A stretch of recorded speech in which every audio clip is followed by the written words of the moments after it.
Oh, I'm not. Andrea, you need to do this voice because we need a bombastic lady, like, whoo, kind of voice for her. I could try. Boy. Sweet boy. Oh, jeez, that's creepy. Please listen to my story. Listen to my story. I am the great fairy Cortera, I think is how you say it. Cortera. I don't know. Cortera. This place was once a beautiful spring. But as the time passed, fewer and fewer travelers arrived to offer me rupees. That's gems, by the way.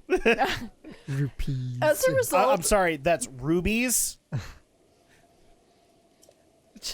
I'm nearly powerless now, so I beg your help. I need rupees to become whole again. Oh, so she is a gold digger. All I need is 100 rupees.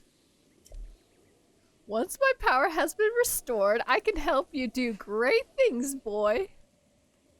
Boy? Now, give me your rupees. Exactly.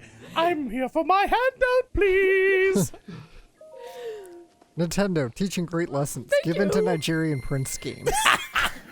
That's exactly what the Great Fairies are. Thank you for your patronage. The power! It's overflowing! Oh, jeez. I'm so glad you didn't go another direction with that. Oh, really? Yeah, you could have gone another more demonetizing direction. Oh, jeez. Look at me, I'm so sexy. Yeah, that's not a word I'm thinking. I'm thinking you're way too jewel-laden. Oh, what a feeling. My first breath of fresh air after an eternal of decay. It's just so intoxicating. Intoxicating. I know. I actually like the idea she's playing her kind of drunk, so let's not correct her. Thanks to Because you could just guess that water is like pure alcohol, right? Thanks to you, I've been returned to my former glory. Oh, whatever there was, glory. And as they say, one good turn deserves another. I can help you, boy. Now unzip your pants, boy. Allow me to enhance your clothes. Oh, damn! I was kidding. It's a I need an lead. adult. What's this? You don't have any clothing? You can Wait, not enhance. lady. I can enhance? Really? Can you enhance my underwear? Let's take a look.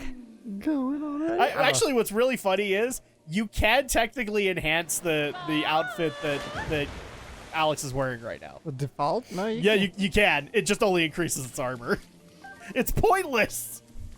Yeah, believe it or not, I actually did. I found it's not this one. It's not Kotera, but another fairy fountain does offer the ability to upgrade the shirt and pants, and it's just an armor increase. So I don't know why you guys would want to do that. It's just a regular old shirt. Silent Princess. Oh wait, weren't we supposed to get something else from Impa? That I have to find a memory first. And Oh, then- that's right. Yeah, If I because I'm find- thinking of the blue shirt. Yeah, which and I have a feeling you'll wear Yeah. a lot. I like the blue tunic. It's pretty cool. I do when it's upgraded. When it has a worthwhile. But here's the thing. I'm just gonna go ahead and announce this right now. And Andrea knows this. I am obsessed with the climbing gear. I love it, especially if you're trying to get around the world quicker. It's so helpful. So there you go. So Fire yeah, in the hole. so I guess my question is like, I'm excited for, legit dungeons, legit bosses, a darker storyline, probably into the origins of Ganondorf in this particular world. What's your take on that, since you love the shrines? Yeah. Look, I'll be fine with the dungeons as long as I don't have to lose the open world aspect. And I don't know, maybe if you could bridge the the two together, like okay, you could have like the expansive dungeons, but like the way the shrines are, where it's like, okay, the shrines. What's great about them is, you can finish them. Most of the shrines have multiple solutions for.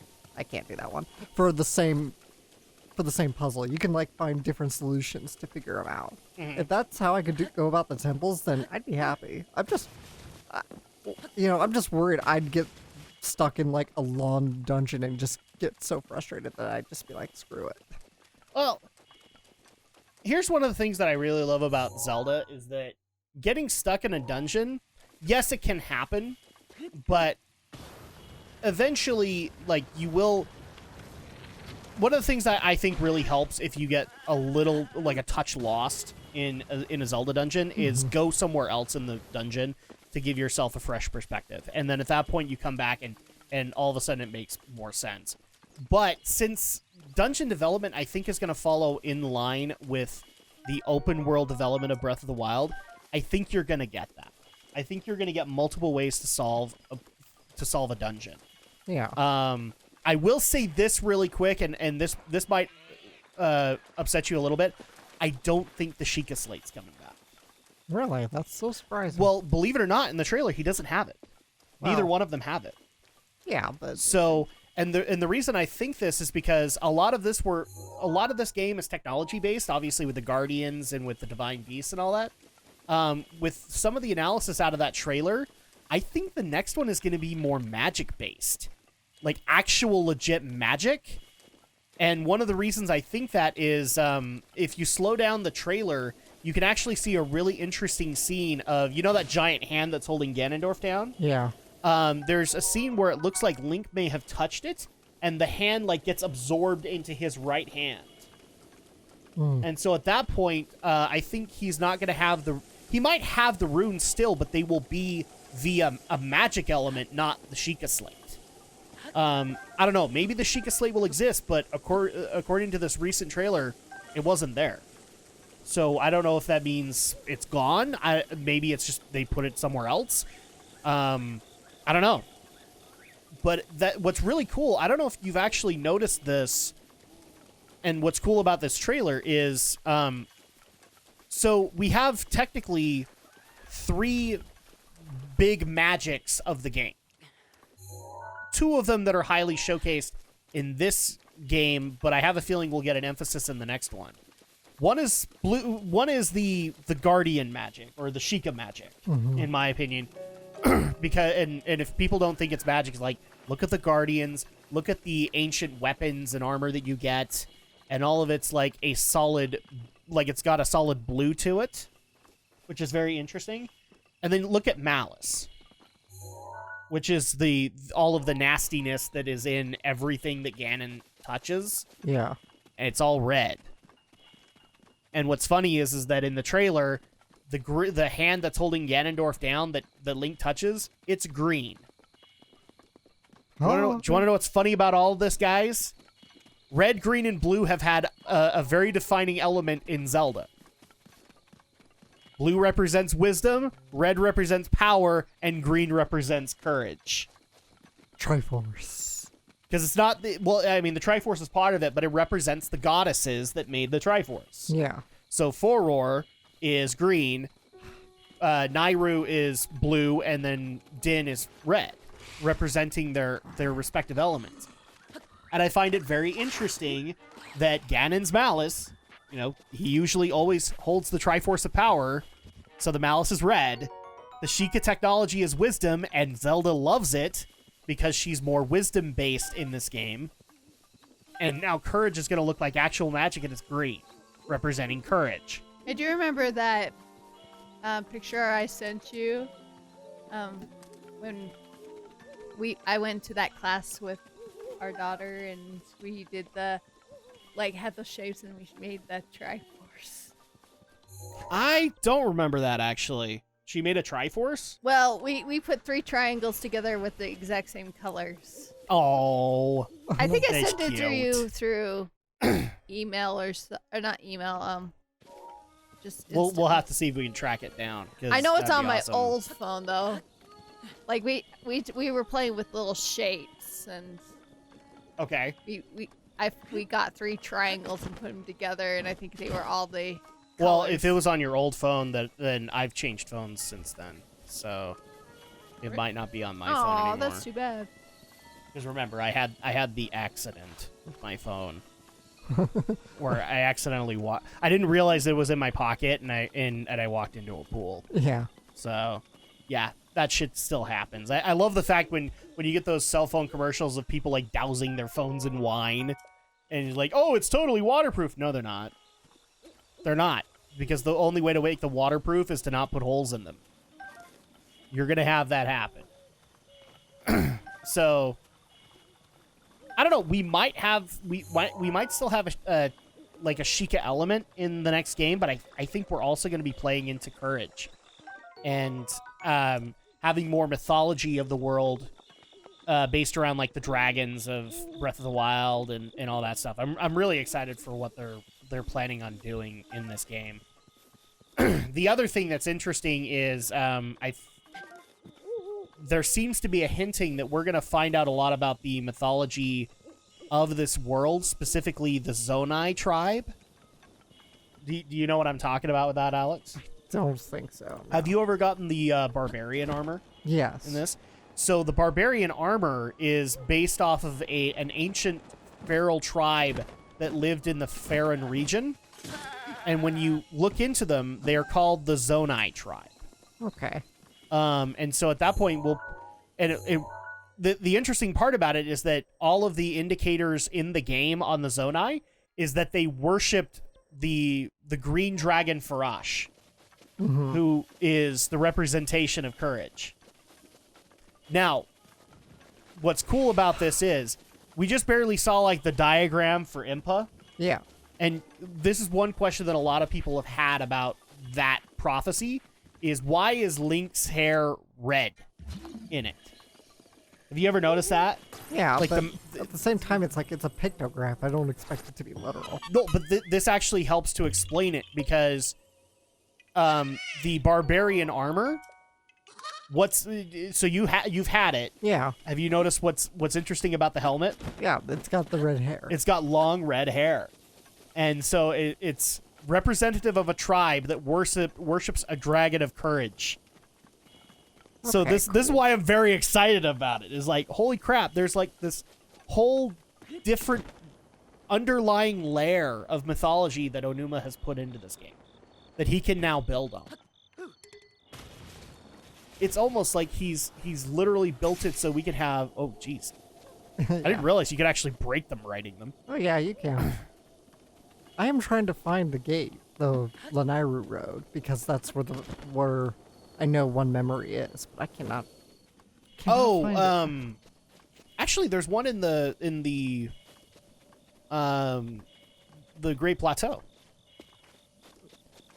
Is there a memory in the Great Plateau? There is actually, yeah. I cannot remember. I can't always remember where. I can show you really quick if you. Okay, so right. go to the. I think it's the Omanao Shrine. Okay. Great Plateau Tower. Oh, Yeah, it's that one. And it's in the. So you saw the big lake right next to it. Yeah. It's in the forest. Around that lake. Okay. What's cool is that you don't actually have to know the exact location because there will be a yellow column of light that will tell you that there's something here. So in case you weren't paying attention, you don't have to. Nintendo is taking care of it for you. I don't know. Am I talking out of my butt here? Am I just overloading you right now, Alex? Kinda. There's seriously a lot of shit in this game that we didn't even know about. And by the way, I'm also going to say this. We need to get the DLC in your hands, Alex. Damn it. Especially as an Urbosa lover. You might want to heal at some point, Alex. I know. I got fairies, so I'm okay. You got. Because you love Urbosa. Yeah. Have you ever seen the Champion's Ballad cutscene that she gets? I don't think I have. We need to get you the DLC. You would love it. She looks like a badass in it. Okay, cool. I'll definitely be getting the DLC soon. Yes. In fact, we do need to address that. So we now know how the DLC works. Please stop sending me how the DLC works. We will figure it out, but we'll probably have to do it on Alex's save file, so he'll be doing it. So he might be doing it blind. I don't know. Possibly, yeah. So, dude, there's so much lore that we can get into, and I'm looking forward to in this upcoming sequel, but I might have to send some of these videos over to you and just let you see what a lot of people are speculating. Ooh. Because it's nuts. Let's see. Are you gonna light a fire? Yes, I am. Are you gonna light the fire within? You're gonna eat that. No. Yes, totally. eat a- You should eat that flint, Alex. There we go. Yay! I'm just gonna crush you with this rock. Indeed. Please do so. Insert rock here. I'm thoroughly convinced that these Korok seeds are not seeds at all. They are poop. Hence why Golden Poop Award. That I think is a worthwhile theory that nobody's explored. Is that the Koroks are not giving you seeds, they are in fact giving you their poop. And when Hestu gives you the Golden Poop Award, it's just his poop. That search for all 200 plus Korok seeds was really worth it, huh? Very much. I'm sure some completionist will come out in the comments going, yep, I loved it. Well, good for you. Because I was really irritated by finding out that halfway into it, you're done. You don't ever need to do it again. Do you remember where the memory is So about bring you? up the map really quick. Okay, so where the go to the Omanao shrine. Well, I was just there. You told me. I know. before. So go back to it on the map and I'll show you. Okay. So Oh, you that's- see that tiny little forest right next to... Actually, no, it's... Okay, so... To the left. It's that... So go down a little bit. To the right. Where the other Korok seed is. That lake, That way. it's in the forest area around that lake. All right. I'll just put a little mark. I think that's exactly where it is. Where you pin. So that's where you can go and get it. The other thing that's very interesting that I'm going to bring up right here now is, so I've been talking a lot of Breath of the Wild sequel. Can you guys tell? Yeah. I've been talking Breath of the Wild sequel with my older brother and sister because when we get new Zelda stuff, we talk about Zelda. Like, that's what we do. And I actually kind of giggled at my sister because the first thing she asked for was, are there going to be new cooking recipes in it? That's so like your sister. Yeah, pretty much. And here's the thing. I actually think some recipes are going to go away in order for them to make new ones. Because, let's be honest, there's a lot of recipes that aren't used. And frankly, also a lot of recipes that I think are going to get nerfed. Because they're just stupid powerful, and not just because of the Blood Moon. If you do them outside of the Blood Moon, they're still pretty freaking powerful. I don't recall there being a memory on the Great Plateau. There is a memory on the Great Plateau. I've always done it first. Okay, so really quick, bring up your pictures. I'll show you. Oh, okay. So, Well, I can't because I haven't got the Sheikah slate fixed. oh, that's right. And since you don't have the Sheikah slate fixed, I wonder if they even show up. Or I They probably wonder if would. the column of light even shows up. I don't think. I think you'd have to fix it first. Yeah. I swear it does though, but I don't know. There's like a picture that overlooks this lake in the forest, and that's the one that she gives where she kind of lectures Link on whether or not he can use the sword that's on his back. But that is in the Great Plateau. That's not. That's because I think I've always found the Lanairu memory first. No, Well, this is the one I found first every time, just because it actually gets recommended in the strategy guide to find it, because it's really easy to do so. I just remember it's in like a foresty area overlooking the lake. Are you sure that's not on Hyrule Field? Nope. 'Cause it just doesn't ring a bell. I don't. I recall. had first of all, we're not even at that lake, Yeah. so. Because I just do not ever recall there being. Oh one wait, plateau. crap! I forgot that part of it. Okay, you might be right. It's on Hyrule Field, but here's what you got to do. So from Omanao Shrine, you need to jump off the wall. Okay. That's what it is, and then this will put you right at the lake that you need to be to unlock the memory. See, I knew it. I knew that there wasn't no memory So on go the... straight out. I gotcha. So there you go. That actually, I think this is pretty much where it is. Ooh, pinwheel. Plus, you got a pinwheel for a Korok. No! No target practice! It's actually not that hard to do.